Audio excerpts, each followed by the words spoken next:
The claim by the followers of Muhammad for Jerusalem as their third holiest place is founded on the interpretation of the following verse.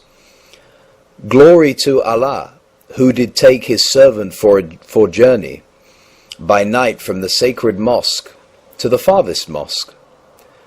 Are these interpretations true, factual, historical? The story of the night journey is copied, like most of the important stories of the Quran, from the traditions of the Jews regarding the ascent of Moses to the seven heavens and visiting paradise and hell. Muhammad in his Quran changed several items to suit the Arabian mind. Isra is the name of Surah 17, which is also called Bani Israel, the children of Israel. It is the alleged nocturnal journey from Mecca to the furthest mosque mentioned in chapter 17, verse 1. Glory to Allah, who did take his servant for journey, Isra, by night from the sacred mosque, Al-Masjid al-Haram, to the furthest mosque, Al-Masjid al-Aqsa. Even the obvious should be pointed out to the listener, that the name of Jerusalem is not even once mentioned anywhere in the Quran. Jerusalem, on the other hand, is mentioned 667 times in the Bible. This alleged event is described in Bukhari Hadith 1.345, and it says, Gabriel took Muhammad by hand to the first heaven, where there is no mention of Jerusalem. Bukhari Hadith 5227 and 4.429. Gabriel and Buraq go to the first heaven. Again, there is no mention of Jerusalem. Bukhari Hadith 9.608. Gabriel took Muhammad by hand to the first heaven. Yet once more, there is no mention of Jerusalem. The explanation of this ayah or verse is found first and foremost in the only biography of Muhammad written by Muhammad ibn Ishaq in his book Sirat Rasulullah.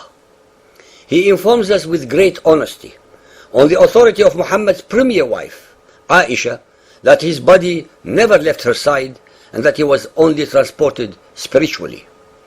This is corroborated by the Qarawiyun library manuscript in Fez, Morocco, where it repeats that Aisha, the Prophet's wife and most intimate companion of his later years, declared emphatically that he was transported in his spirit, biruhihi, while his body did not leave its place.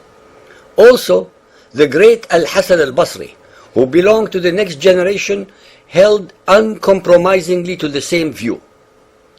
In another version, in section 267, page 184, it is Hind, Hani, daughter of Abu Talib, Muhammad's cousin and sister of Ali, that relates concerning the night journey.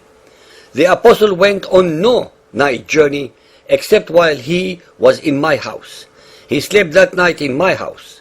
He prayed the final night prayer and he slept and we slept there. A few traditions assert that this may have been a physical ascent as affirmed by Bukhari Hadith 5.228, narrated by Ibn Abbas, which says, the sights which Allah Apostle was shown on the night journey when he was taken to Bayt al-Maqdis, Jerusalem, were actual sights, not dreams.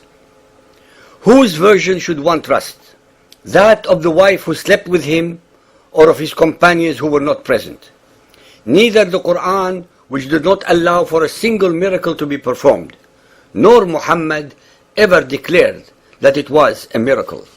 The most damning and damaging evidence against this concocted story is the historical and incontrovertible fact that there was no masjid, mosque, or temple of Solomon in Jerusalem at the time of Muhammad, since this temple had already been destroyed by the Romans at least 580 years earlier. Hence the verse could not possibly and realistically have meant Jerusalem. It was the companions of Muhammad who, after his death, expressed the erroneous, falsified and unsubstantiated opinion, and later the dogma, by creating a mythology, assuming a real physical transport to Jerusalem, in spite of the fact that not one of the ahadith above mentions any intermediate landing at Jerusalem, but a direct flight from Mecca to the first heaven only. On the other hand, it makes more sense to assume that this was a spiritual transport to the temple of Allah in heaven.